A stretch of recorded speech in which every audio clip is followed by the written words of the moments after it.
तो कैसे हैं आप लोग। उम्मीद करते हैं कि सब लोग अच्छे होंगे। आज हम बात करने वाले हैं हिंदी विषय से संबंधित उन कुछ चुनिंदा प्रश्नों के बारे में जो कि एग्ज़ाम की दृष्टि से बहुत ही महत्वपूर्ण होने वाले हैं। ये एक ऐसे प्रश्न हैं जो कि ऑल वनडे एग्ज़ाम में जो भी एक दिवसीय एग्ज़ाम होता है उनमें ये प्रश्न पूछे जाने की बहुत ही अधिक संभावना है। यूपी ट्रिपल एससी के द्वारा आयोजित पीईटी 2022 जो कि अक्टूबर के महीने में होना प्रस्तावित है, उनमें भी ये प्रश्न आने की बहुत ही अधिक संभावना बन रही है। तो आइए देख लेते हैं कौन कौन से ऐसे प्रश्न हैं कि जो हमारे एग्ज़ाम की दृष्टि से बहुत ही महत्वपूर्ण होने वाले हैं। सभी का स्वागत है टॉपर की पाठशाला एजुकेशनल चैनल में। जितने भी लोग नए हैं चैनल को सब्सक्राइब कर लें और अपना स्कोर कार्ड कमेंट करके ज़रूर बताएंगे कि किन बच्चों ने कौन कौन से प्रश्न गलत किए और प्रश्नों की जितनी संख्या है उनमें से कितने प्रश्न उन लोगों के सही हुए। तो आइए देख लेते हैं हमारा अगला प्रश्न क्या है। तो वर्ग का उच्चारण स्थान है। हमको ये बताना है कि जो तो वर्ग है उसका उच्चारण स्थान क्या है। जो तो वर्ग है वो हमारे मुख के किस स्थान से इसको उच्चारित किया जाता है। क्या मूर्धा से उच्चारित किया जाता है कि दंत से, ओष्ठ से कि कंठ से। मूर्धा में कौन कौन से वर्ड आते हैं। तो मूर्धा एक इसका ट्रिक है के T M D O. KTM 2 के से हो गया कंठ, टी से होता है तालु, टी से तालु होता है। एम से क्या होता है, एम से मूर्धा हो जाता है। डी से क्या होता है, डी से दंत और ओ से ओष्ठ होता है। पहले नंबर पे के, दूसरे नंबर पे टी, तीसरे नंबर पे एम, चौथे नंबर पे डी, पांचवें नंबर पे ओ। के से कंठ, टी से तालु, एम से मूर्धा, डी से दंत, ओ से ओष्ठ। तो हमारा तो वर्ग देख लेते हैं। क वर्ग कंठ में आ जाएगा, च वर्ग तालु में आ जाएगा, ट वर्ग मूर्धा में आ जाएगा, त वर्ग दंत में आ जाएगा और प वर्ग ओष्ठ में आ जाएगा। इस हिसाब से हमारा उत्तर त वर्ग किस में जाएगा, ऑप्शन नंबर बी दंत में। त वर्ग का उच्चारण स्थान दंत होता है। आइए अगले प्रश्न पे चलते हैं। अगला प्रश्न है हमारा प वर्ग का उच्चारण स्थान है। ये सेकंड नंबर का क्वेश्चन भी हमारा उच्चारण स्थान से ही दिया गया है। फिर वही काम करते हैं, लिख लेते हैं पहले के टी एम डी ओ।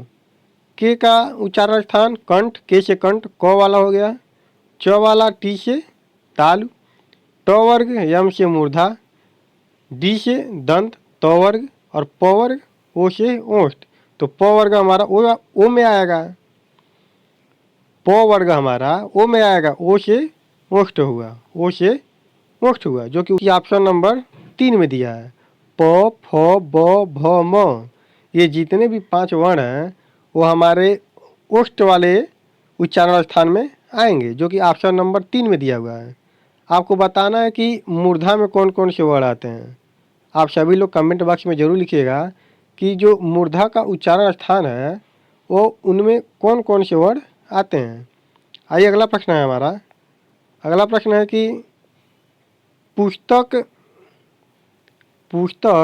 कौन सा शब्द है। क्या वह तद्भव है कि तत्सम है कि देशज है कि विदेशज है।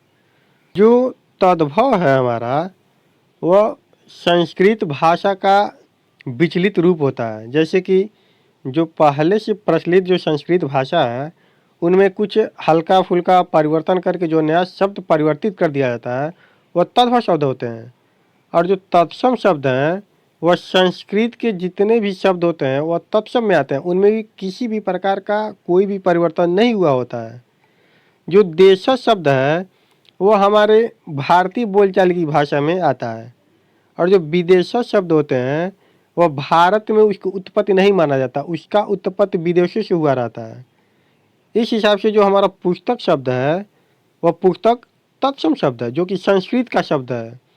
पुस्तक शब्द संस्कृत का शब्द है और जितने भी संस्कृत के शब्द हैं वह तत्सम में आते हैं। तद्भव संस्कृत का रूपांतरित रूप होता है और जो देशज शब्द होता है वह भारत में ही उसकी उत्पत्ति हुई होती है।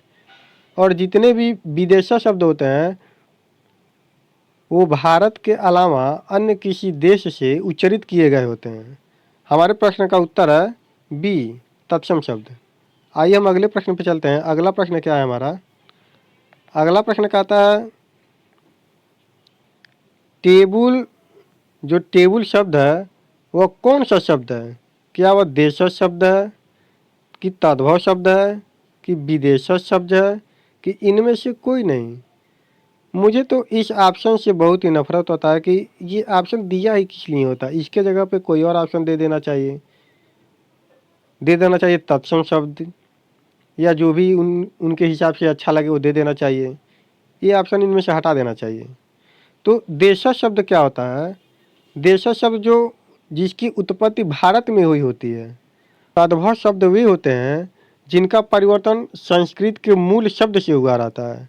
विदेशज शब्द वे होते हैं जिनकी उत्पत्ति भारत के अलावा किसी अन्य देश से हुआ हो।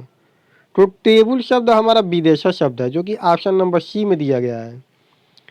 टेबुल शब्द विदेशज शब्द है जो कि ऑप्शन नंबर सी में दिया गया है। आपको बताना कि तद्भव शब्द क्या होता है, जो कि हमने अभी आपको बताया। किसी 5 तद्भव शब्द के बारे में लिखिए। आप लोगों को कमेंट बॉक्स में किसी 5 ऐसे तद्भव शब्द के बारे में लिखना है। आइए हम अगले प्रश्न पर चलते हैं। अगला प्रश्न है हमारा नाक कौन सा शब्द है? ये जो नाक शब्द है वे कौन सा शब्द है? ये यौगिक शब्द है कि रूढ़ शब्द है कि योग रूढ़ शब्द है कि इन तीनों में से कोई नहीं? यौगिक शब्द वे होते हैं जो 2 शब्दों के मेल से होते हैं। दोनों का सार्थक अर्थ भी निकलना चाहिए। जैसे कि पुस्तक धन आलय, पुस्तकालय। पुस्तक का अर्थ किताब होता है और आलय का अर्थ घर होता है। मतलब कि पुस्तक रखने के लिए जो घर होता है उसको पुस्तकालय कहते हैं। रूढ़ शब्द वे होते हैं जिनको हम अलग अलग नहीं कर सकते। अलग तो हम किसी भी शब्द को वर्ड के आधार पर हम अलग तो कर सकते हैं, लेकिन उनका सार्थक अर्थ भी होना चाहिए। और जो रूढ़ शब्द ऐसे होते हैं अलग करने पर उनका कोई सार्थक अर्थ न निकले। सार्थक अर्थ निकल गया तब तो वे यौगिक शब्द हो जाएंगे। यदि सार्थक अर्थ नहीं निकलता है तो हमारा रूढ़ में आ जाएगा। ना को यदि हम ना प्लस क करें तो क्या कोई अर्थ निकलता है? ना का मतलब क्या होता है? कुछ नहीं। क का मतलब क्या होता है? कुछ नहीं। क्योंकि यह अपने आप में एक सिर्फ वर्ण है। अपने आप में सिर्फ एक वर्ण है। यहाँ पे कोई सार्थक अर्थ नहीं निकल रहा है। यदि सार्थक अर्थ नहीं निकल रहा है इस हिसाब से हमारा उत्तर ऑप्शन नंबर बी हो जाएगा। रूढ़ शब्द भी होते हैं जिनको हम अलग अलग नहीं लिख सकते हैं। तो आइए हम अगले प्रश्न पर चलते हैं। अगला प्रश्न क्या है हमारा? अगला प्रश्न क्या है? अगला प्रश्न कहता है कि पृथ्वी कौन सा शब्द है? जो ये पृथ्वी है ये कौन सा शब्द है? आइए हम अपने ऑप्शन पे चलते हैं। पृथ्वी तत्सम शब्द है कि तद्भव शब्द है कि देशज शब्द है कि इनमें से कोई नहीं? तत्सम वे शब्द होते हैं जो संस्कृत से लिए गए होते हैं। तत्सम वे शब्द होते हैं जो संस्कृत से लिए गए होते हैं।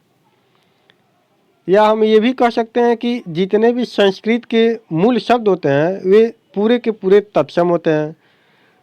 तद्भव शब्द वे होते हैं जो संस्कृत का रूपांतरित रूप होता है, यानी कि संस्कृत भाषा से थोड़ा बहुत परिवर्तित करके उसको हम बोलचाल की भाषा में प्रयुक्त करते हैं।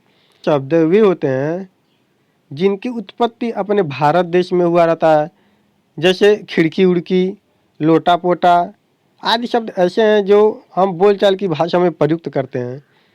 पृथ्वी शब्द हमारा तत्सम रूप हो जाएगा जो कि ऑप्शन नंबर ए है। पृथ्वी को हम संस्कृत के मूल भाषा के रूप में हम पृथ्वी शब्द ही उपयोग करते हैं। पृथ्वी को हम मूल रूप से संस्कृत में प्रयोग करते हैं। पृथ्वी जो शब्द है वह संस्कृत का शब्द है और जितने भी संस्कृत के शब्द हैं वो हमारे तत्सम में आएंगे। आइए हम अगले प्रश्न पर चलते हैं। अगला प्रश्न क्या है हमारा? चलिए, प्रश्नों की संख्या यहाँ पे ख़त्म हो गया। यदि क्वेश्चन आपको थोड़ा सा भी अच्छा लगा हो तो वीडियो को लाइक कर दीजिए। यदि आपको थोड़ा सा भी लगे कि हाँ इस वीडियो में कुछ हमको राय देना चाहिए या आपको कुछ कमेंट करना है, कमेंट में लिख सकते हैं। आप लोग इच्छा अनुसार जो भी है वो कमेंट में हमको बता सकते हैं।